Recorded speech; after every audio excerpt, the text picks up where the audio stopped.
ਸੋ ਵਿਆਹ ਹੋਵੇ ਸੱਜਣੋ ਤੇ ਮਿੱਤਰੋ ਤੇ ਮੇਰੇ ਭਰਾਵੋ, ਅਸੀਂ ਆਪਣੇ ਰੱਬ ਦਾ ਸ਼ੁਕਰ ਕਰਨੇ ਆ ਤੇ ਮੇਰੀ ਤਰਫੋਂ ਤੇ ਮੇਰੇ ਘਰ ਵਾਲਿਆਂ ਦੀ ਤਰਫੋਂ, ਬੱਚਿਆਂ ਦੀ ਤਰਫੋਂ ਸਾਰਿਆਂ ਨੂੰ ਸਲਾਮ ਪਹੁੰਚੇ ਸੁਣਨ ਵਾਲਿਆਂ ਨੂੰ। ਤੇ ਮੇਰਾ ਤਲਕ ਪਾਕਿਸਤਾਨ ਪੰਜਾਬ ਤੋਂ ਹੈ, ਲੇਕਿਨ ਇਸ ਵੇਲੇ ਮੈਂ ਨੀਦਰਲੈਂਡ ਦੇ ਵਿੱਚ ਰਹਿਣਾ ਹੈ। ਤੇ ਮੈਂ ਆਪਣੀ ਉਸੇ ਹੀ ਬੋਲੀ ਦੇ ਵਿੱਚ, ਜੇ ਚੜ੍ਹਦੇ ਪੰਜਾਬ ਵਾਲੇ ਪੰਜਾਬੀ 'ਚ ਗੱਲਾਂ ਕਰਦੇ ਨੇ ਤੇ ਮੈਂ ਚਾਹੁੰਦਾ ਹੈ ਕਿ ਮੈਂ ਵੀ ਮੈਂ ਨੀਦਰਲੈਂਡ 'ਚ, ਲੇਕਿਨ ਮੈਂ ਪੰਜਾਬੀ 'ਚ ਹੀ ਗੱਲਾਂ ਕਰਾਂ ਤੇ ਖੁਦਾਵੰਦ ਦੇ ਕਲਾਮ ਨੂੰ ਅਸੀਂ ਇੱਕ ਦੂਸਰੇ ਨੂੰ ਵੰਡੀਏ, ਕਿਉਂਕਿ ਇਹ ਬਹੁਤ ਜ਼ਰੂਰੀ ਹੈ। ਜਿਸ ਲਈ ਅਸੀਂ ਪਹਿਲਾ ਕਰੰਥੀਓ ਉਸ ਦਾ ਪਹਿਲਾ ਬਾਬ 4 ਹੈ ਤੋਂ ਪੜ੍ਹਨੇ ਆ ਤੇ ਰਸੂਲ ਕਹਿੰਦਾ ਹੈ, ਮੈਂ ਖੁਦਾ ਦੇ ਉਸ ਫਜ਼ਲ ਦੇ ਬਾਇਸ ਜਿਹੜਾ ਮਸੀਹ ਯਸੂ ਵਿੱਚ ਹੁੰਦਿਆਂ ਹੋਇਆਂ ਕਹਿੰਦਾ ਸਾਡੇ ਉੱਤੇ ਹੋ ਗਿਆ, ਆਪਣੇ ਰੱਬ ਦਾ ਸ਼ੁਕਰ ਕਰਨਾ ਹੈ। ਕਹਿੰਦਾ ਤੁਸੀਂ ਕਲਾਮ ਤੇ ਇਲਮ ਦੀ ਦੌਲਤ ਦੇ ਵਿੱਚ ਦੌਲਤਮੰਦ ਹੋ ਗਏ ਹੋ ਤੇ ਇੱਥੋਂ ਤੱਕ ਕਿ ਕਿਸੇ ਨਿਅਮਤ ਦੇ ਵਿੱਚ ਘੱਟ ਨਹੀਂ ਗਏ ਤੇ ਮਸੀਹ ਦੀ ਗਵਾਹੀ ਤੁਹਾਡੇ 'ਚ ਕਾਇਮ ਹੋਈ। ਕਹਿੰਦਾ ਇਹ ਮਸੀਹ ਦੀ ਗਵਾਹੀ ਤੁਹਾਡੇ 'ਚ ਕਾਇਮ ਹੋਈ ਤੇ ਜਿਹੜੀ ਆਖਰ ਤੱਕ ਤੁਹਾਨੂੰ ਕਾਇਮ ਵੀ ਰੱਖੇਗੀ। ਤੇ ਉਸ ਦਿਨ, ਜਿਸ ਦਿਨ ਅਦਾਲਤ ਦਾ ਦਿਨ ਹੈ, ਮਸੀਹ ਦਾ ਜ਼ਹੂਰ ਹੈ, ਤੁਸੀਂ ਉਹਦੇ ਸਾਹਮਣੇ ਬੇਇਲਜ਼ਾਮ ਠਹਿਰੋਗੇ। ਕਿ ਉਹ ਕਲਾਮ ਜਿਹੜਾ ਖੁਦਾਵੰਦ ਤੂੰ ਸਾਨੂੰ ਦਿੱਤਾ ਅਸੀਂ ਲੋਕਾਂ ਤੱਕ ਪਹੁੰਚਾਇਆ,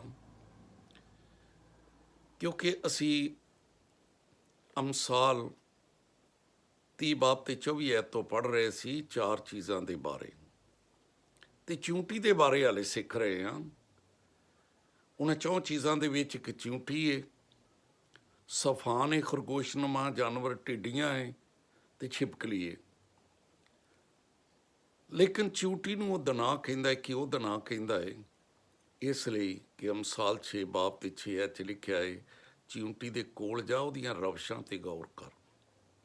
ਦਨਾ ਬਣ ਰਵਸ਼ਾਂ, ਉਹ ਕੀ ਕਰਦੀ, ਕਿਸ ਤਰ੍ਹਾਂ ਕੰਮ ਕਰਦੀ। ਮੈਨੂੰ ਪਾਕਿਸਤਾਨ ਦੇ ਵਿੱਚ ਇਹ ਦੇਖਣ ਦਾ ਇਤਫਾਕ ਹੋਇਆ। ਸਾਡੀ 424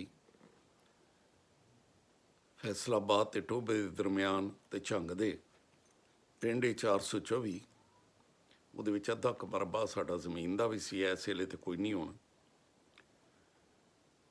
ਤੇ ਫਸਲ ਦੀ ਕਟਾਈ ਦਾ ਵੇਲਾ ਹੈ। ਰਾਤ ਦੇ ਟਾਈਮ ਵੀ ਮੈਂ ਦੇਖਿਆ ਹੈ ਕੀੜੀ ਨੂੰ, ਉਹ ਰਾਤ ਦੇ ਟਾਈਮ ਵੀ ਕਣਕ ਨੂੰ ਲਈ ਜਾਣ ਡੀਆਂ ਆਪਣੀਆਂ ਰੁੱਡਾਂ 'ਚ। ਤੇ ਜਿਸ ਵੇਲੇ ਦੁਪਹਿਰ ਹੋ ਗਈ, ਸਿਖਰ ਦੁਪਹਿਰ, ਉਹਦੇ ਵੱਸੋਂ ਕੰਮ ਬਾਹਰ ਹੋ ਗਿਆ ਕੀੜਿਆਂ ਦੇ, ਤੇ ਫਿਰ ਉਹਨਾਂ ਦਾਣੇ ਉੱਥੇ ਛੱਡ ਦਿੱਤੇ, ਫਿਰ ਉਹ ਆਪਣੀਆਂ ਰੁੱਡਾਂ 'ਚ ਚਲੇ ਗਏ। ਪਰ ਯੂੰ ਹੀ ਸ਼ਾਮ ਪਈਏ ਉਹਨਾਂ ਆਪਣਾ ਵਰਕ ਜਾਰੀ ਕਰ ਦਿੱਤਾ, ਕਿਉਂਕਿ ਉਹਨੂੰ ਪਤਾ ਹੈ ਖੁਰਾਕ ਨਾ ਹੋਣ ਦੇ ਸਬਬੋਂ ਸਰਦੀ ਆਉਣੀ ਹੈ, ਬਾਰਿਸ਼ਾਂ ਪੈਣੀਆਂ ਹੈ, ਅਸੀਂ ਮਰ ਜਾਣਾ ਹੈ। ਇਸ ਤਰ੍ਹਾਂ ਕਲਾਮ ਜ਼ਿੰਦਗੀ ਦੀ ਰੋਟੀ ਹੈ, ਕਲਾਮ ਜ਼ਿੰਦਗੀ ਦੀਆਂ ਗੱਲਾਂ ਹੈ। ਕਲਾਮ ਸਾਡੇ ਖਾਨਦਾਨਾਂ ਵਾਸਤੇ ਆ, ਕਲਾਮ ਦੂਸਰਿਆਂ ਦੇ ਖਾਨਦਾਨਾਂ ਵਾਸਤੇ ਆ। ਤੇ ਪੌਲੁਸ ਰਸੂਲ ਫਿਲਿਪਸ ਨੂੰ ਖਤ ਲਿਖਦੇ ਆਇਆ, ਜਿਸ ਵੇਲੇ ਪਹਿਲਾ ਬਾਪ ਉਹਦੀ 12 ਐਤ ਤੋਂ ਪੜ੍ਹੀਏ ਤੇ ਲਿਖਦਾ ਏ ਕਿ ਭਰਾਵੋ, ਇਸ ਗੱਲ ਤੋਂ ਕਹਿੰਦਾ ਮੈਨੂੰ ਕੋਈ ਸ਼ਰਮ ਨਹੀਂ ਗੀ ਕਿ ਮੈਂ ਜੇਲ੍ਹ ਦੇ ਵਿੱਚ ਹਾਂ, ਮੈਂ ਕੈਦ ਹਾਂ। ਤੇ ਕਹਿੰਦਾ ਜਾਣ ਲਓ ਜੋ ਕੁਝ ਵੀ ਗੁਜ਼ਰਿਆ ਏ ਉਹ ਤਰੱਕੀ ਦਾ ਸਬੱਬ ਬਣਿਆ ਏ। ਤੇ 13 'ਚ ਪਹਿਲਾ ਬਾਪ, ਫਿਲਿਪੀਓ ਪਹਿਲਾ ਬਾਪ 13 'ਚ ਕਹਿੰਦਾ ਏ, ਇੱਥੋਂ ਤੱਕ ਕਿ ਕੈਸਰੀ ਸਿਪਾਹੀਆਂ ਦੀ ਸਾਰੀ ਪਲਟਨ ਦੇ ਲੋਕਾਂ 'ਚ ਮਸ਼ਹੂਰ ਹੋ ਗਿਆ ਵਾਂ ਕਿ ਮੈਂ ਮਸੀਹ ਦੇ ਵਾਸਤੇ ਕੈਦ ਹਾਂ। ਤੇ ਖੁਦਾਵੰਦ ਦੇ ਵਿੱਚ ਜਿਹੜੇ ਮੇਰੇ ਭਾਈ ਨੇ, ਅਕਸਰ ਮੇਰੇ ਕੈਦ ਹੋਣ ਦੇ ਸਬਬੋਂ ਦਲੇਰ ਹੋ ਕੇ ਤੇ ਫਿਰ ਬੇਖੌਫ, ਕੈਦ ਹੋਣ ਦੇ ਸਬਬੋਂ ਦਲੇਰ ਹੋ ਕੇ ਤੇ ਬੇਖੌਫ ਫਿਰ ਕਲਾਮ ਸੁਣਾਉਂਦੇ ਨੇ। ਤੇ ਕਲਾਮ ਸੁਣਾਉਣ ਦੀ ਜ਼ਿਆਦਾ ਜੁਰਤ ਕਰਦੇ ਨੇ ਜਦੋਂ ਮੈਂ ਕੈਦ 'ਚ ਚਲਾ ਜਾਂਦਾ। ਬਾਜ਼ ਤੇ ਹਸਦ ਤੇ ਝਗੜੇ ਦੀ ਵਜ੍ਹਾ ਦੇ ਨਾਲ ਮਸੀਹ ਦੀ ਮਨਾਦੀ ਕਰਦੇ ਨੇ ਤੇ ਬਾਜ਼ ਨੇਕ ਨੀਤੀ ਦੇ ਨਾਲ। 16 'ਚ ਲਿਖਿਆ, ਇੱਕ ਤੇ ਮੁਹੱਬਤ ਦੀ ਵਜ੍ਹਾ ਨਾਲ ਇਹ ਜਾਣ ਕੇ ਕਿ ਮਸੀਹ ਦੀ ਮਨਾਦੀ ਕਰਦੇ ਨੇ ਕਿ ਮੈਂ ਖੁਸ਼ਖਬਰੀ ਦੀ ਜਵਾਬਦੇਹੀ ਲਈ ਮੁਕਰਰ ਹੋਇਆ ਵਾਂ। ਤੇ ਅੱਜ ਜ਼ਰਾ ਆਪਣੇ ਆਪ ਨੂੰ ਜਾਣੀ ਹੈ। ਰਸੂਲ ਕਹਿੰਦਾ ਮੈਂ ਖੁਸ਼ਖਬਰੀ ਦੀ ਜਵਾਬਦੇਹੀ ਲਈ, ਮੇਰੇ ਕੋਲ ਪੁੱਛਿਆ ਦੱਸਿਆ ਜਾਣਾ ਹੈ, ਮੇਰੇ ਕੋਲ ਜਵਾਬ ਲਿਆ ਜਾਣਾ ਹੈ। ਕਿਉਂਕਿ ਯਰਮੀਆ 23 ਬਾਬ ਤੇ ਉਹਦੀ ਫਿਰ 28 ਐਤ ਨੂੰ ਪੜ੍ਹੀਏ ਤੇ ਲਿਖਿਆ, ਜਿਸ ਨਬੀ ਕੋ ख्वाब ਹੈ ਉਹ ख्वाब ਦੱਸੇ, ਤੇ ਜਿਹਦੇ ਕੋਲ ਮੇਰਾ ਕਲਾਮ ਹੈ ਮੇਰੇ ਕਲਾਮ ਨੂੰ ਦਿਆਨਤਦਾਰੀ ਨਾਲ ਸਿਖਾਵੇ, ਦੱਸੇ ਸੁਣਾਵੇ। ਕਿਉਂਕਿ ਮੱਤੀ 10 ਬਾਬ ਉਹਦੀ 27 ਐਤ ਦੇ ਵਿੱਚ ਉਹਦੇ ਪੁੱਤਰ ਨੇ ਆਖਿਆ, ਜਿਸ ਗੱਲ ਦਾ ਹਨੇਰੇ 'ਚ ਪਤਾ ਲੱਗਦਾ ਏ ਉਸ ਨੂੰ ਅਜਾਲੇ 'ਚ ਕਰ, ਤੇ ਜਿਹੜੀ ਤੇਰੇ ਕੰਨ 'ਚ ਪੈਂਦੀ ਏ ਕੋਠੇ ਤੇ ਚੜ੍ਹ ਜਾ ਤੇ ਮਨਾਦੀ ਕਰ। ਸੋ ਆਓ ਮਨਾਦੀ ਕਰੀਏ। ਜ਼ਬੂਰ 6 ਤੇ 5 ਐ 'ਚ ਲਿਖਿਆ, ਬੰਦਿਆ ਕਬਰਾਂ 'ਚ ਚਲਾ ਗਿਆ ਫਿਰ ਕਰ ਲਏਗਾ ਮਨਾਦੀ।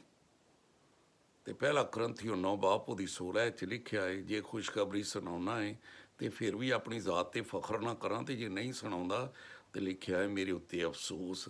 ਔਰ ਰੱਬ ਅਫਸੋਸ ਕਰੇਗਾ, ਕਿਉਂਕਿ ਇਹ ਜ਼ਬਾਨ ਖੁਦਾ ਦੀ ਦਿੱਤੀ ਹੋਈ ਹੈ, ਤੇ ਇਹਨੂੰ ਇਸਤੇਮਾਲ ਕਰੀਏ ਤੇ ਖੁਦਾ ਦੇ ਜਲਾਲ ਲਈ ਇਸਤੇਮਾਲ ਕਰੀਏ ਤੇ ਚੰਗੇ ਰਹਿ ਜਾਵਾਂਗੇ।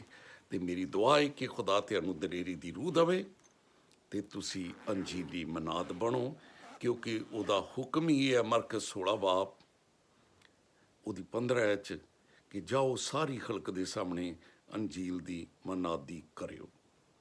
ਤੇ ਅਮਸਾਲ 23 ਬਾਬ ਤੇ 16 'ਚ ਲਿਖਿਆ ਹੈ, ਜਦੋਂ ਤੇਰੇ ਮੂੰਹ 'ਚੋਂ, ਇਸ ਕਰਕੇ ਆਪਣੇ ਮੂੰਹ ਨੂੰ ਖੋਲੀਏ, ਜਦੋਂ ਤੇਰੇ ਮੂੰਹ 'ਚੋਂ ਸੱਚੀਆਂ ਗੱਲਾਂ ਨਿਕਲਣਗੀਆਂ ਮੇਰਾ ਦਿਲ ਸ਼ਾਦਮਾਨ ਹੋਵੇਗਾ। ਤੇ ਭਰਾਓ ਰੱਬ ਦੇ ਦਿਲ ਨੂੰ ਖੁਸ਼ ਕਰੀਏ। ਤੇ ਆਓ ਫਿਰ ਇਸ ਚੈਨਲ ਨੂੰ ਵੀ, ਕਿਉਂਕਿ ਬੀਜ ਦੀ ਸੂਰਤ 'ਤੇ ਆ ਕਲਾਮ, ਇਹਨੂੰ ਲਾਈਕ ਕਰੀਏ ਬਈ, ਇਹਨੂੰ ਸ਼ੇਅਰ ਕਰੀਏ ਤੇ ਬੈਲ ਦਾ ਬਟਨ ਵੀ ਦਬਾਈਏ ਤਾਂ ਕਿ ਦੂਸਰਿਆਂ ਤੱਕ ਵੀ ਪਹੁੰਚੇ। ਤੇ ਇਸੇ ਤਰ੍ਹਾਂ ਮੈਂ ਚਾਹਾਂਗਾ ਕਿ ਮੈਂ ਕਲਾਮ ਤੁਹਾਡੇ ਨਾਲ ਸ਼ੇਅਰ ਕਰਦਾ ਰਵਾਂ। ਖੁਦਾ ਤੁਹਾਨੂੰ ਬਰਕਤ ਦੇਵੇ। ਕਲਾਮ ਨੂੰ ਸ਼ੇਅਰ ਕਰਨਾ ਨਹੀਂ ਭੁੱਲਣਾ।